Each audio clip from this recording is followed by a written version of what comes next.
There is a moment in the crucifixion narrative that is so brief it can easily be overlooked, yet it continues to raise questions centuries later. In the final hours on the cross, as the physical toll reaches its peak, Jesus expresses something deeply human. "I am thirsty." It is a simple statement, stripped of ceremony, carrying the weight of exhaustion and suffering. What follows is equally simple, yet far more complex in meaning. Instead of water, a sponge soaked in a sour liquid often described as vinegar is lifted to his lips.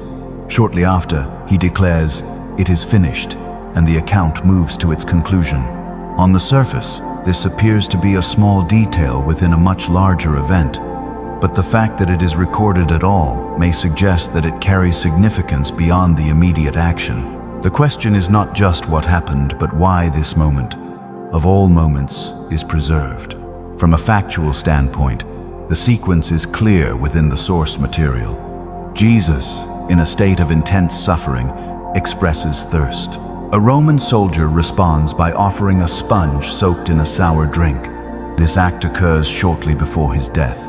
The same source also connects this moment to a line from Psalm 69, "They gave me vinegar for my thirst," suggesting that, within the narrative framework, the event is seen as aligning with earlier scripture. There is also an earlier detail mentioned. Before the crucifixion reaches its final stage, a different mixture wine combined with myrrh is offered, and Jesus does not accept it. Later, during the height of suffering, the vinegar is accepted. This contrast is presented in the source as part of the unfolding sequence, though the deeper meaning of that contrast is left open to interpretation. Up to this point, the account stays close to the recorded narrative. From here, however, the meaning of the moment begins to widen through interpretation. For many viewers and readers, this scene carries emotional weight beyond its literal description. For many readers, the request for water suggests vulnerability.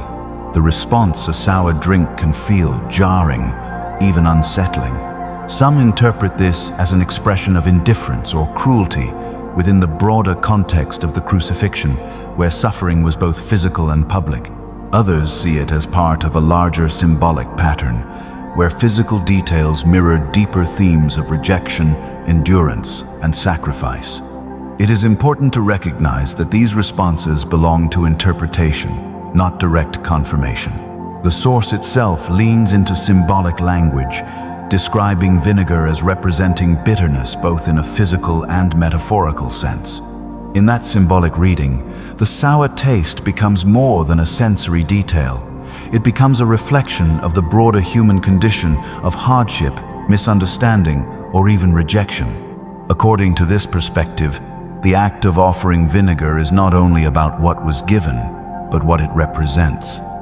The contrast between what is needed and what is received.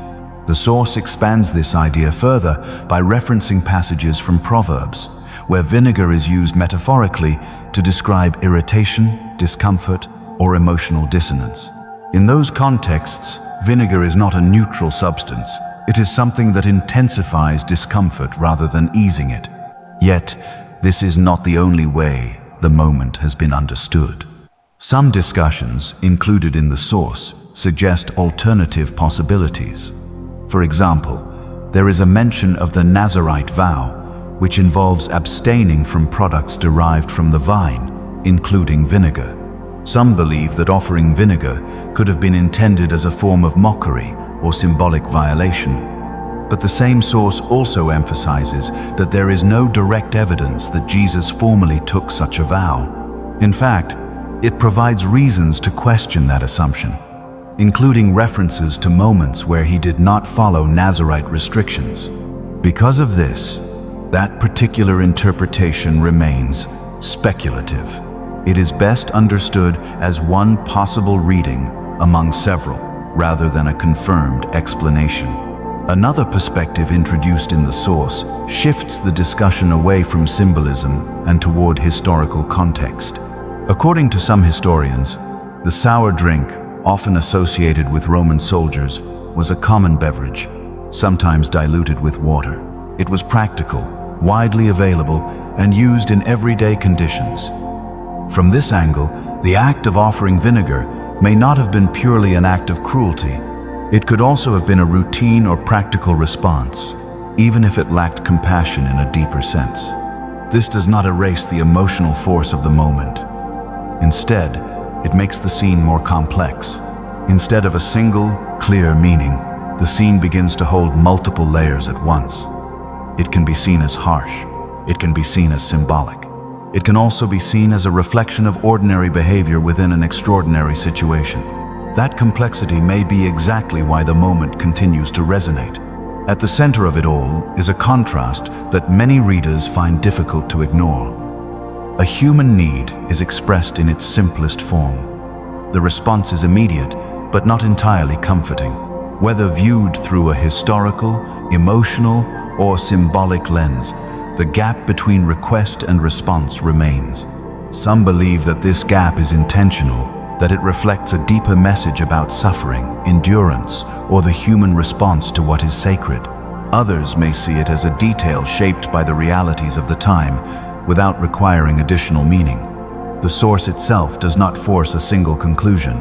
Instead, it presents multiple possibilities and allows them to coexist. That may be what gives the moment its lasting power. It is not fully explained. It is not reduced to one meaning. It remains open just enough to invite reflection. Because sometimes, the most enduring parts of a story are not the loudest or the most dramatic. They are the quiet moments, the ones that feel incomplete, unresolved, or slightly out of place. A request for water, a sponge raised to the lips, a sour taste, and then silence. What that moment means may depend on how it is read through history, through belief, or through personal reflection. But the fact that it continues to be remembered suggests that, whatever its meaning, it was never just a small detail.